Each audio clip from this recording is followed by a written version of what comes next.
Welcome to the Glam Life Podcast, where we empower and inspire beauty professionals to take their careers to the next level. Your host, Victoria, is a certified business coach with over a decade of experience in the beauty industry, helping countless beauty professionals start and grow successful businesses. Now she's sharing her knowledge and expertise with you. Whether you're just starting out in the beauty industry or looking to take your business to new heights, this podcast is for you, covering topics like community, management, branding, and much more. So join us on this journey to build the beauty business of your dreams.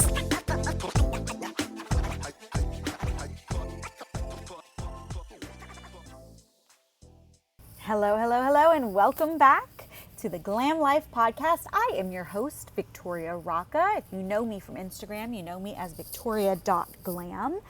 Stop by and say hi. I'm forever building community there and almost always reachable on Instagram. It's kind of like my second home that I love and hate and would love to move out of, but it's where I live. I'm sure you feel the same way about Instagram very often. I have to tell you though, Instagram has been a magical and gigantic part of my success as I have built $2 million businesses, the Microblading Institute and also Brow Sister PMU products. By the way, Brow Sister PMU products, browsister.com is the only sponsor for this podcast. So go over to browsister.com, check out our amazing selection of numbings. We actually have something new coming out that's being premiered at the UK PMU conference. We've started sponsoring things this year. So we are sponsoring the UK PMU conference. We are sponsoring Woolop. We sponsored the Czech PMU Congress. We are actually nominated this year, I'm super excited about this, for our best new product in the UK, and they are currently sold out. I'm looking at 100 units of pink gel with Alice Kingdom's name on it to ship over there just today. So thank you all for making this podcast possible and shopping Brow Sister PMU products. I really appreciate it. But I have to tell you, it didn't start out as $2 million businesses. It didn't even start out as one really well executed business. It started out as myself solo doing brows, nervously filled with imposter syndrome. And that's the truth. So quick backstory. When I first started in permanent makeup 7 years ago, I was on my own. I had actually been let go or left, being managed out basically of a conglomerate with some friends of mine. We were all going to do permanent makeup together and it didn't work out, as many partnerships don't. I'm happy to discuss partnerships with you another day because I have now been in several and exited several, and I know how to structure things because I've had great breakups and ugly breakups. But that's not the focus for today. So anyway, I'm out on my own, right? I'm striking it on my own. And I really had this imposter syndrome. I didn't think that I could do it on my own. And I didn't treat my business as a business. It was very much, I hope nobody notices me. I just want to make a little money and go home. All I ever wanted was a job. I didn't want to be a business owner. And now I am the boss. I'm not bossy. I'm the boss, right, Beyonce? But it didn't start out that way, man. I had imposter syndrome so badly, and I had no idea the potential that was sitting inside of me, just kind of waiting to be released. Actually, my friend April Meese was the first person to ever use the term imposter syndrome in front of me, and I probably discuss that with her once or twice a year. Thank you so much for naming that feeling. So imposter syndrome is very much feeling like I'm not her, you're her, I could never be her. But the truth is, nobody is born her. You have to become her. And by her, I mean the it girl, the business girly, the girl that you have as the goal in your mind, the person you show up as. And that's kind of how business and fear relate. Fear and success really go hand in hand. I have to tell you, the honest truth, a huge secret that so many people just never catch on to for whatever reason, maybe because no one has told them, I will tell you now, is that it never gets less scary. As a matter of fact, it gets worse. The stakes get higher each time you invest in your business. Each time you make a decision or a move or you level up, it gets scarier. It never gets less scary, ever. The only difference that happens is that you become braver. Truthfully. If you keep betting on yourself, it's almost like you're proving to yourself. You know, you hear people say that. It's me against me. I don't have any competitors. It's me versus me. It's me and the person in the mirror, baby. You can say that all day long, But if you're still in the grips of imposter syndrome, you are not actually viewing it that way, but keep saying it. Keep saying it until you believe it, and then prove it to yourself, because every time you bet the house, every time you bet on yourself is a little braver that you become. A little braver, a little bolder, a little more brazen. And you think about, somebody at the craps table as they're drinking. Let's call alcohol success in this analogy. So the more success you get, the more drinks you have, the more you feel like, okay, I can do this, I got this, right? Just like drinking at a wedding on the dance floor. Oh yeah, I can do that cha-cha slide. Please don't. Yeah, you can. So the more success that you have, each time you make a gamble and you win, you feel like, oh, I'm going to do it again. I'm going to double down. I can do more. I should invest more. That wasn't even that bad. Girl. Okay. I think every time that you do a deal, you think to yourself how you passed or failed the last one, and you either learned something from it, or that you can bring to the table with this new deal, or you are just a little bit braver because you think, well, if I could do that, why can't I do this? And then there are those of us who are very, I don't know, what's the word? Foolhardy, maybe? I don't want to say foolhardy, because it's not foolish at all to bet on yourself. It's foolish to not bet on yourself. To put all of your faith, all of your money, all of your life's future in someone else's hands when they're just betting on their self. Girl, please. But anyway, I would say it's those of us who take bigger leaps, who have gotten, and listen, let me stop right there. It's not that I'm braver than you. It's not that I take bigger risks than you and don't worry about it. It's not that I have a bigger safety net than you. We all started from zero, right? Unless you have the bank of mom and dad, but we all started from zero. It's just that I'm on step, 35 and you're still on step 3. So you can't compare those two things, because you don't know how foolhardy you'll be at step 35. You're just not there yet, But there were some times when I really had to psych myself up. Like, girl, just jump. Just do it. On the count of 3. Ready? 1, 2, 3. Oh, we have an LLC. We're going to owe taxes. We can do this. Okay.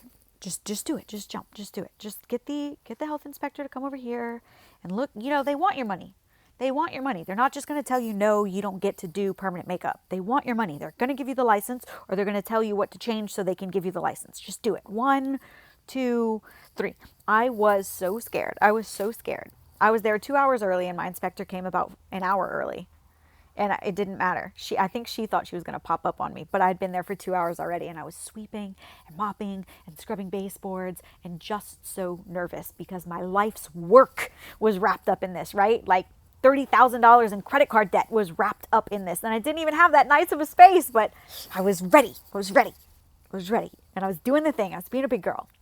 Each time I've made a jump in my business has felt that way. It never stops feeling like you're the new kid at school. It never stops feeling like, oh, maybe nobody's going to come to this party I'm throwing. What if nobody comes? It never stops feeling like that. And maybe that's because that did happen to me. Between 6th and 7th grade, I switched schools. And I really wanted friends. I didn't really have friends in 6th grade.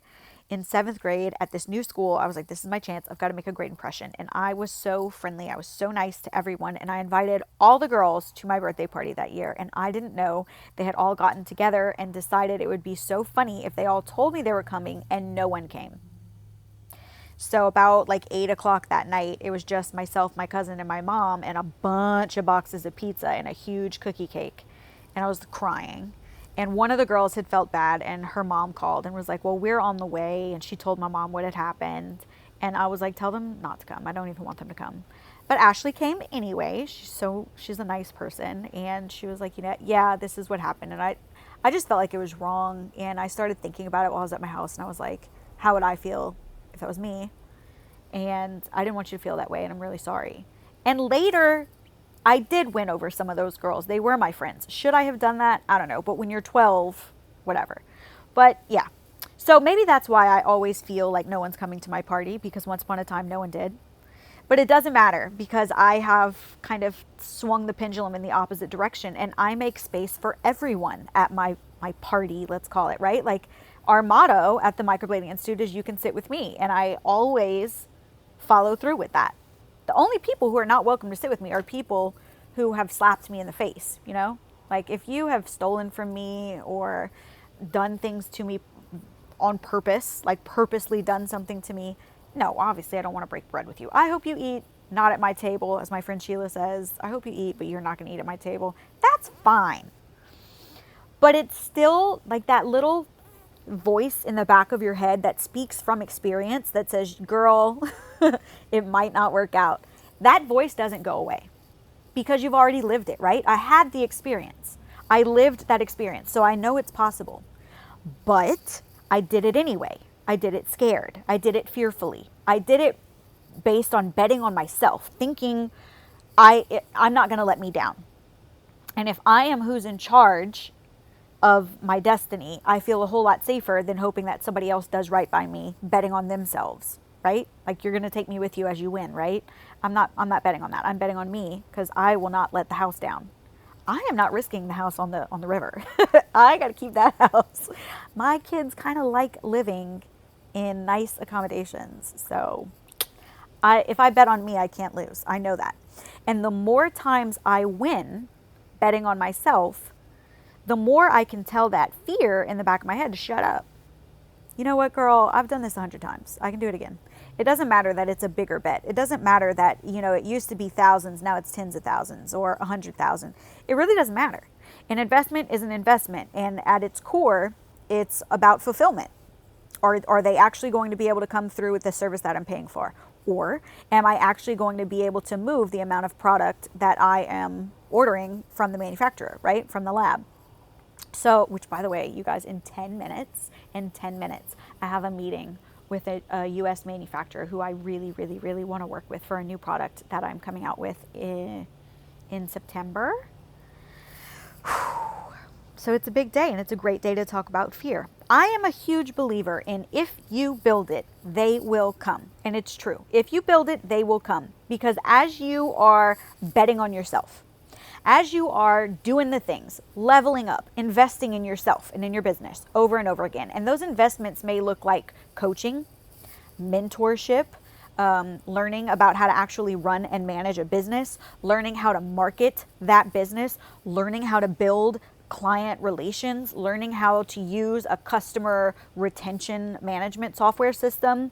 And any of that stuff is an investment in the business.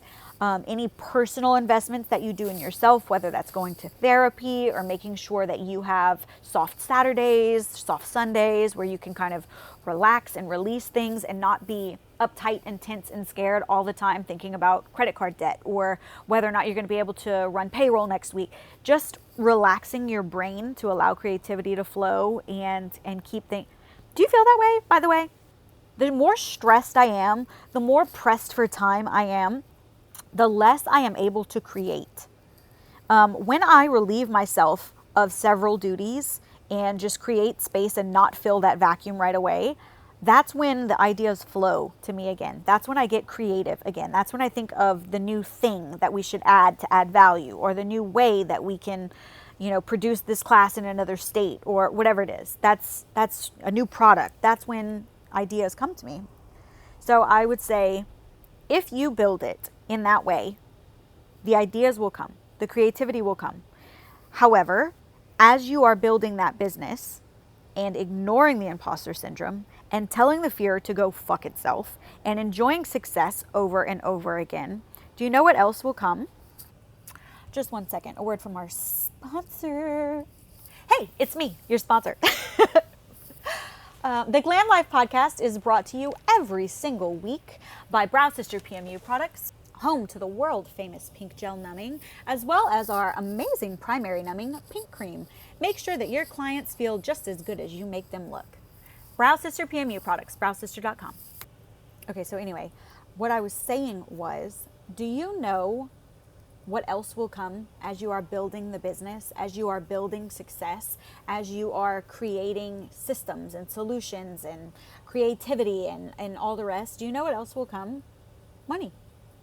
Yeah, we haven't even mentioned money yet. We haven't even discussed salary yet. We haven't even discussed take home yet. We haven't talked about any of that stuff. Because when you're not focused on money, it's attracted to you. It comes to you. And I know that sounds like something that scam artists say on Instagram to get you to sign up for their class. But two things. One, I'm not selling you a class. I'm just giving you information in a free podcast. And two, I have lived and experienced it twice. And I'm telling you, if you do the work, if you build it, it will come. It will come back to you. Every dollar that I put in, I'm no longer afraid to put in because it always comes back to me eightfold. Every dollar that I've put into the Microblading Institute or into Brow Sister comes back to me 8 times over. So I'm telling you right now, everyone is scared.